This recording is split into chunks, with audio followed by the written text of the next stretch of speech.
अस्सलाम वालेकुम पाक व्हील्स। मेरा नाम है सुनील माजर। मैं पाक व्हील्स वीकली के एक और एपिसोड के साथ आपकी खिदमत में हाजिर हूँ। आज की वीकली की सबसे पहली न्यूज़ ये है कि मैं हमेशा बुरी न्यूज़ लेके आता था। जब मैंने फैसला किया था कोई बुरी न्यूज़ नहीं लेके आनी, तो पहली न्यूज़ ये है कि पेट्रोल की जो प्राइसेस हैं वो कांस्टेंट रखी गई हैं 1 दिसंबर से लेके 15 दिसंबर तक।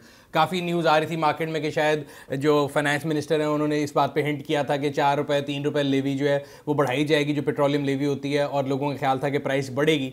बट अल्हम्दुलिल्लाह, अल्लाह का शुक्र है। वही बात है, मैं हमेशा कहता हूँ कि अगर वो बढ़ाते तो हम उनका क्या कर सकते थे, काम नहीं किया तो चलें बराबर ही रखा है। अगर आप अपनी गाड़ी बेचना चाहते हैं तो पार्क व्हील्स पर अभी ऐड लगाएं। डे लाइट में पिक्चर्स लें, ऐड पर गाड़ी की मुनासिब कीमत रखें, गाड़ी की मुकम्मल तफसील लिखें और एक्टिव फोन नंबर देकर ऐड पोस्ट कर दें। क्विक ऑफर के लिए अपना ऐड फीचर करवाएं और 40 लाख जेन्युइन खरीदारों तक रसाई हासिल करें। अगली न्यूज़ जो है वो पाक व्हील्स मेले की है। मैंने आपको पिछले वीक में भी बताया था कि संडे 5 दिसंबर को इस्लामाबाद में पाक व्हील्स का यूज़ कार मेला होने जा रहा है। यूज़ कार मेला क्या होता है? ये एक ऐसा इवेंट है जहाँ पे आप जाके अपनी गाड़ी बेच सकते हैं, या अगर आप गाड़ी खरीदना चाहते हैं तो खरीद सकते हैं। वहाँ पे 3 किस्म की गाड़ियाँ हैं। एक आम यूज़र की गाड़ियाँ हैं, एक डीलर की गाड़ियाँ हैं, और तीसरी वो गाड़ियाँ हैं जो कि प्री चेक्ड होती हैं, जो कि पाक व्हील इंस्पेक्शन टीम ने पहले से चेक की होती है और उनकी इंस्पेक्शन रिपोर्ट वहाँ पे साथ लगी हुई है। इसके अलावा अगर आप गाड़ी खरीदना चाहते हैं तो पाक व्हील इंस्पेक्शन टीम मौके के ऊपर मौजूद भी होगी, और आप कोई भी गाड़ी उसके चार्जेस पे करके ऑब्वियसली इंस्पेक्शन करा सकते हैं और एक इन्फॉर्म डिसीजन ले सकते हैं। और अगर आप गाड़ी बेचना चाहते हैं तो मेरे ख्याल से इससे अच्छा इवेंट आपको नहीं मिलेगा, जहाँ पे हज़ारों की तादाद में बायर जो हैं, जो सीरियस बायर हैं, वो गाड़ी लेने के लिए अपनी फैमिलीज़ के साथ वहाँ पे आ सकते हैं। अगर आप इस्लामाबाद और पिंडी में हैं और गाड़ी बेचना चाहते हैं तो आपने जो है गाड़ी को रजिस्टर कराने के लिए मेले के लिए नीचे मैं लिंक लगा दूंगा। लास्ट वीडियो में भी लोगों ने पूछा था कि लिंक शायद नहीं मिल रहा था, तो माजरत अगर वो नहीं लग सका था, लेकिन इसके नीचे लिंक लगा दिया जाएगा जहाँ पे आप मेले के लिए अपनी गाड़ी को रजिस्टर कर सकते हैं।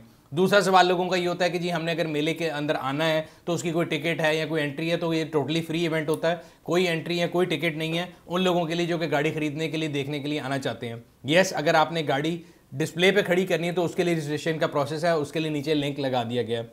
कहाँ पे हो रहा है ये मेला? इस्लामाबाद में 2F ट्रैक है रावल झील के ऊपर, वहाँ पे ये मेला हो रहा है 5 दिसंबर को। एक और कन्फ्यूजन लोगों को ये होती है कि मेला है या शो है, तो शो एक अलहदा इवेंट है, मेला अलहदा इवेंट है। पाक व्हील्स का इस्लामाबाद ऑटो शो इंशाल्लाह ताला 12 दिसंबर को सेम वेन्यू पे 2F ट्रैक के ऊपर होने जा रहा है, और ये बड़े अरसे बाद हमारा कोई भी ऑटो शो हो रहा है, क्योंकि कोविड-19 की वजह से काफ़ी जो सरगर्मियाँ हैं वो जो है लिमिटेड थी। बट अल्हम्दुलिल्लाह, जैसे हमने पहले भी बात की थी कि अब जो है रिस्ट्रिक्शन थोड़ी कम होना शुरू हुई हैं, तो हम लोग कोशिश कर रहे हैं कि कोरोना SOPs को फॉलो करते हुए ऑटो शो जो है वो करेंगे। मेले वाले पे भी आने लोगों के लिए मेरी आपसे गुजारिश ये होगी कि मास्क जो है उनको ज़रूर पहन के आएँ, मेक श्योर आप सैनिटाइज़र का इस्तेमाल रखें, और हम भी कोशिश करेंगे और आप भी कोशिश करें कि समाजी फासला जो है उसको ज़रूर कायम रखा जाए। ज़िंदगी के मामूलात जो हैं वो चलते रहने चाहिए, बट हम लोगों को कोरोना के साथ जीने की जो है वो आदत बनानी पड़ेगी। तो क्या ऑटो शो और क्या मेला या कोई भी दूसरी एक्टिविटी हो, तो उसमें हमें चाहिए ये कि हम SOP जो है ना उनका ख्याल करते हुए अपनी ज़िंदगियों को आगे बढ़ाएं। अगली न्यूज़ की तरफ चलते हैं। पिछले हफ्ते से मैं देख रहा था कि हमारे यहाँ पे जो हमारे मिनिस्टर्स हैं वो हमेशा बयान दे देते हैं, बट उनके अंदर थोड़ी बहुत मुझे ये लगता है कि वो कंप्लीट स्टोरी नहीं सुनाते, और मतलब जो है ना जिम्मेदारी के साथ नहीं देते। जैसे कि पहले फ्यूल प्राइसेस मैंने बताया कि पेट्रोलियम के बारे में उन्होंने कहा था कि जी लेवी हम हर महीने 4-4 रुपये बढ़ाएंगे, बट अगेन वो प्रैक्टिकली वो हुआ या नहीं हुआ उसके बारे में कुछ पता नहीं। अब एक न्यूज़ जो है, पहले भी आज से 2 महीने पहले शौकत तरीन साहब ने बयान दिया था कि जी हम इंपोर्टेड गाड़ियों के ऊपर और पुरतईश अशिया के ऊपर जो है ना सख्ती करने जा रहे हैं, क्योंकि कैपिटल फ्लाइट हो रही है और हमारा जो इंपोर्ट बिल है वो ऊपर जा रहा है, ट्रेड डेफिसिट बढ़ता जा रहा है। As a Pakistani, as a patriot, I understand कि हाँ जी बिल्कुल बात ठीक है प्रिंसिपली कि हमें अपने मुल्क के साथ हर वक्त खड़े होना है। अगर हमारे जो है इंपोर्ट का बिल ज़्यादा हो रहा है और हमारा एक्सपोर्ट कम हो रही है और ट्रेड डेफिसिट हो रहा है, तो जो पहला कदम कोई भी गवर्नमेंट उठाएगी वो ये है कि वो इंपोर्ट बिल को कम करने की कोशिश करेगी। तो अगेन मैं ये बात को क्रिटिसाइज़ करने के लिए नहीं कर रहा, लेकिन जो न्यूज़ जिसके बारे में बात हो रही है वो ये था कि जी पिछले हफ्ते मुझे याद है हम थल रैली के ऊपर थे। खैर उसकी भी व्लॉग इंशाल्लाह आपके लिए ज़रूर लेके आएंगे। मैंने आपको बताया कि थल रैली जो है लास्ट वीकेंड हुई थी। सो जब मैं थल रैली पे था तो एक न्यूज़ आई कि जी शौकत तरीन साहब ने बयान दिया है कि इंपोर्टेड गाड़ियाँ CBU जिनको बोला जाता है उन पर कंप्लीट बैन लगाने का जो है गवर्नमेंट सोच रही है। मैंने कहा अच्छा वो सोच रहे होंगे। फिर आहिस्ता आहिस्ता वो न्यूज़ चैनल पे, क्योंकि मैंने आपको हमेशा बताया हुआ है कि अगर आपको गाड़ियों से रिलेटेड कोई भी ऑथेंटिक न्यूज़ चाहिए होती है तो Pak wheels is the place to go. हमारे ब्लॉग्स जो हैं वो आपको ऑथेंटिक न्यूज़ प्रोवाइड करते हैं। पहले से पहले की जंग में नहीं जाते, बल्कि कोशिश ये करते हैं कि चीज़ों की तह तक जाएँ। तो खैर जब ये न्यूज़ आई तो हमने सबसे एंड पे इसको रिपोर्ट किया कि हाँ जी ये उन्होंने बयान दिया है। फिर कल से मैं देख रहा था कि सोशल मीडिया पे, फिर मीडिया चैनल्स पे आना शुरू हुआ कि जी गवर्नमेंट ने प्रिंसिपली डिसाइड कर लिया कि 6 महीने के लिए स्टार्टिंग फ्रॉम जनवरी वो इंपोर्टेड गाड़ियों के ऊपर बैन लगा रहे हैं। अगेन जो भी चीज़ है बैन है या नहीं है उसके ऊपर मेरे क्या ख्यालात हैं वो मैं आपको बाद में उससे इजहार करूँगा। लेकिन मेरे ख्याल से जो एक बयान है ना जिसने भी दिया है उसके ऊपर ये जिम्मेदारी है और हम लोग कोशिश कर रहे हैं कि हम उनको रीच आउट भी करें। और 3-4 सवाल हैं जो मैं उनसे पूछना चाहता हूँ। एक स्टेटमेंट है कि जी CBU गाड़ियों के ऊपर बैन लगा दी गया है। CBU होता है कंप्लीटली बिल्ड यूनिट।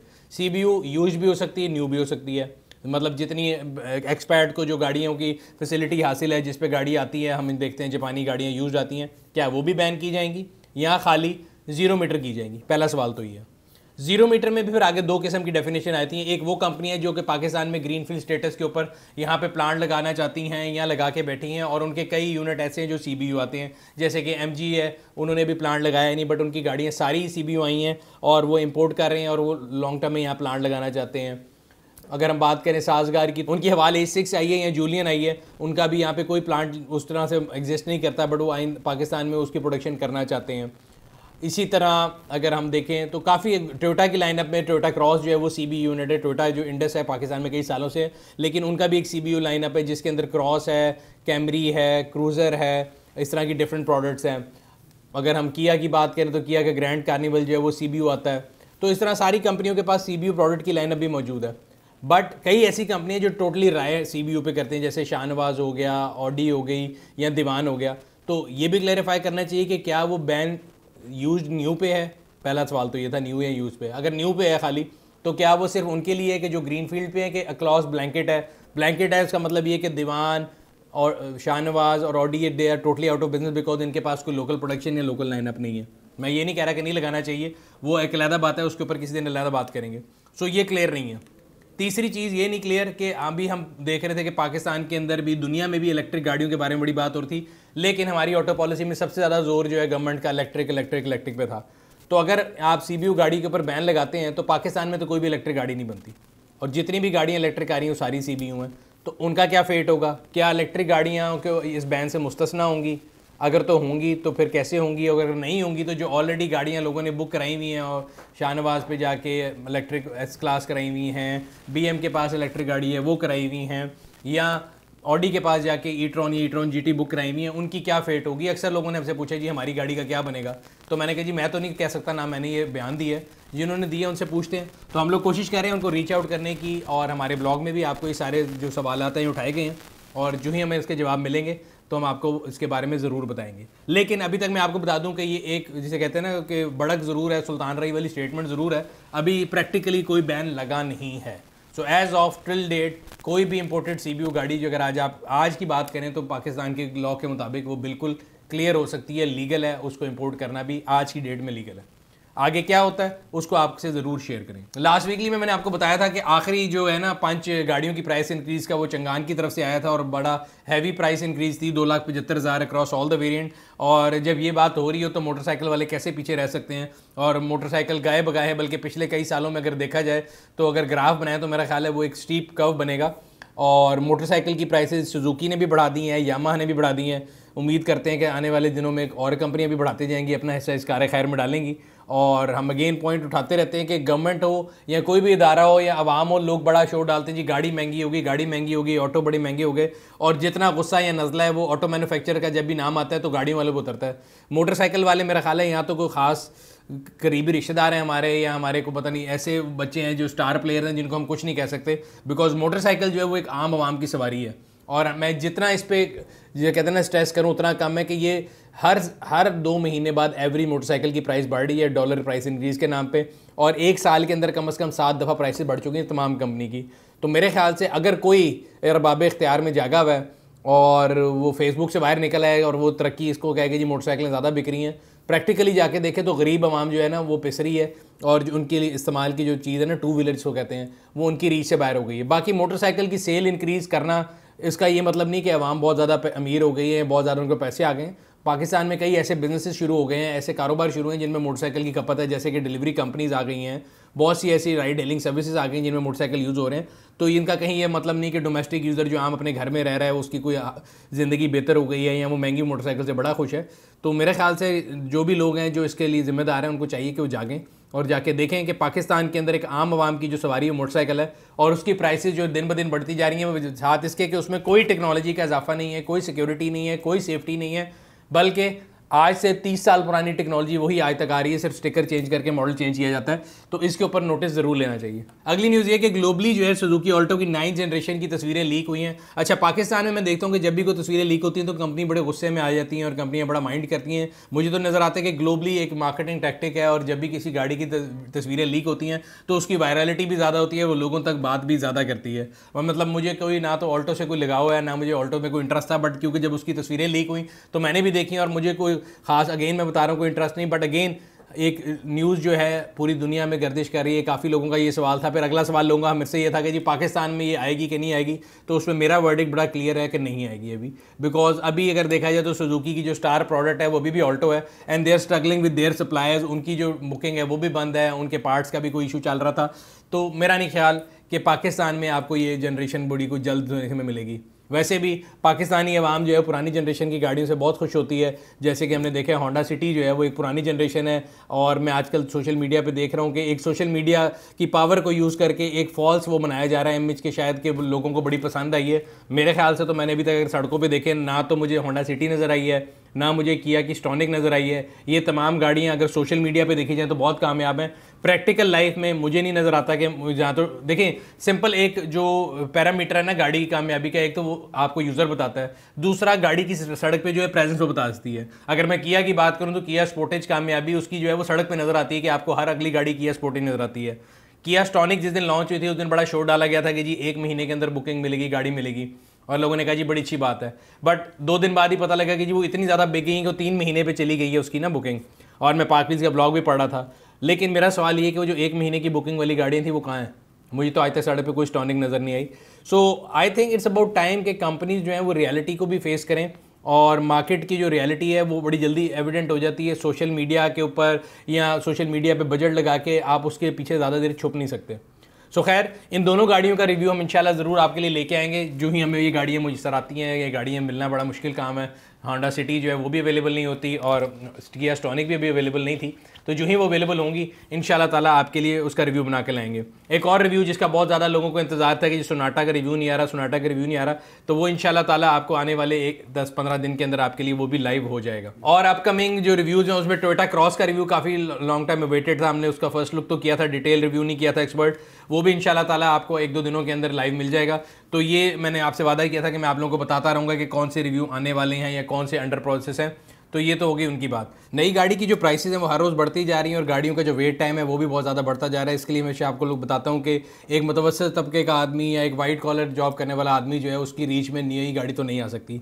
तो यूज़ गाड़ी इज़ एन ऑल्टरनेट सोल्यूशन। और यूज़ गाड़ी के अंदर भी हम हमेशा लिस्टिंग ऑफ द वीक में कोशिश करते हैं कि आपके लिए कोई ऐसी गाड़ी लेके आएँ जो कि एक स्पेसिफिक बजट में फॉल करती है। तो आज की जो गाड़ी है वो सुजुकी कल्टस यूरो 2 2015 है, और उसकी जो प्राइस है वो 11,25,000 डिमांड करें। मुझे लगता है कि अगेन अगर हम इसको पास से कंपेयर करें तो तकरीबन ये 2 लाख रुपए महंगी हो चुकी हुई है, बट आज की रियलिटी के लिहाज से ये एक अच्छी प्राइस है और एक अच्छी गाड़ी है जो कि अपनी फैमिली के लिए इस्तेमाल कर सकते हैं। नीचे लिंक लगा हुआ, उस पर क्लिक करके आप इस गाड़ी को भी देख सकते हैं, या अगर मजीद आप यूज़ गाड़ी खरीदना चाहते हैं तो पार्क व्हील्स की यूज़ कार सेक्शन में जाएँ, अपनी मर्जी की गाड़ी का फिल्टर लगाएं, अपनी मर्जी की गाड़ी को चेक करें।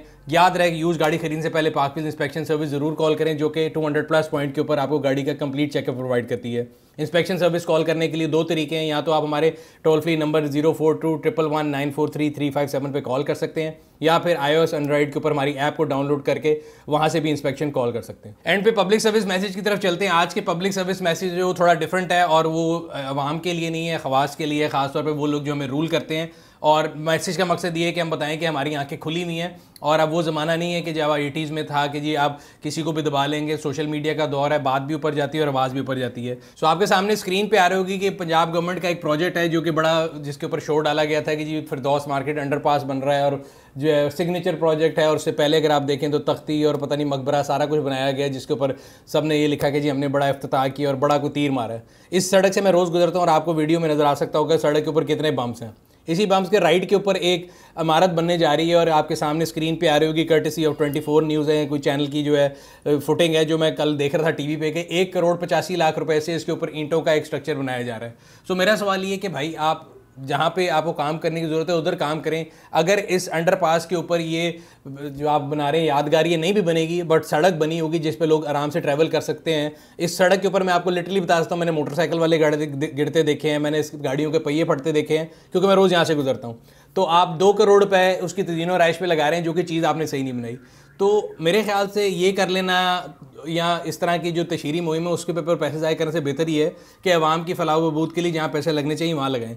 सो ये आज का मैसेज जो है उन लोगों के लिए था, और मेरा मकसद यही है कि मैं किसी को क्रिटिसाइज़ बिला वजह नहीं करता। ये वीडियो प्रूफ आपके सामने मौजूद है, तो जो भी देख रहा है, जो इसके लिए जिम्मेदार है, तो बजाय इसके कि 2 करोड़ रुपए का वहाँ पे ईंटें खड़ी की जाएं, वही 2 करोड़ रुपए सड़क पे लगा के लोगों के लिए बेहतर फैसिलिटेट किया जा सकता है। और एक और चीज़ मैं लास्ट वीक देख रहा था कि क्योंकि सर्दियों की आमद है और हम लोगों ने भी मोटरवे पे ट्रैवल किया, और काफ़ी आप लोगों ने देखा होगा एक न्यूज़ बहुत ज़्यादा जो है वायरल हुई थी कि मोटरवे के ऊपर एक्सीडेंट हुए हैं। सो तमाम लोगों से मेरी इल्तमास ये कि एक तो अपनी गाड़ियों की जो लाइट्स हैं, हेडलाइट्स और टेल लाइट्स, उनको बिल्कुल कर लें कि ठीक है। दूसरा, गाड़ियों के ऊपर फॉग लाइट जो है उनका इस्तेमाल जो है उसको यकीनी बनाएं। और तीसरा, अपने सफ़र को जो है ऐसे प्लान करें कि आप कोशिश करें कि आप डे लाइट में ज़्यादा से ज़्यादा ट्रैवल कर लें और रात के टाइम पे ट्रैवल ना करें, बिकॉज मोटरवेज खास तौर पे अभी आपके आने वाले दिनों में दिसंबर के मिड्स के बाद से लेके एंड तक, बल्कि जनवरी के मिड तक अक्सर ये होता है कि आप ट्रैवल करते हैं, आपको पता लगता है कि जी मोटरवेज है वो धुंध की वजह से बंद हो गई।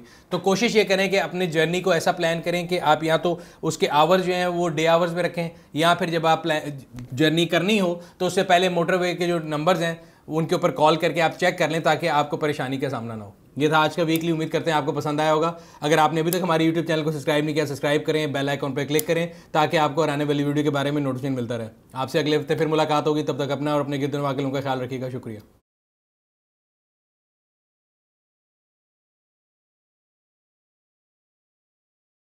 गाड़ी की डील्स ओनली ऑन पाक व्हील्स।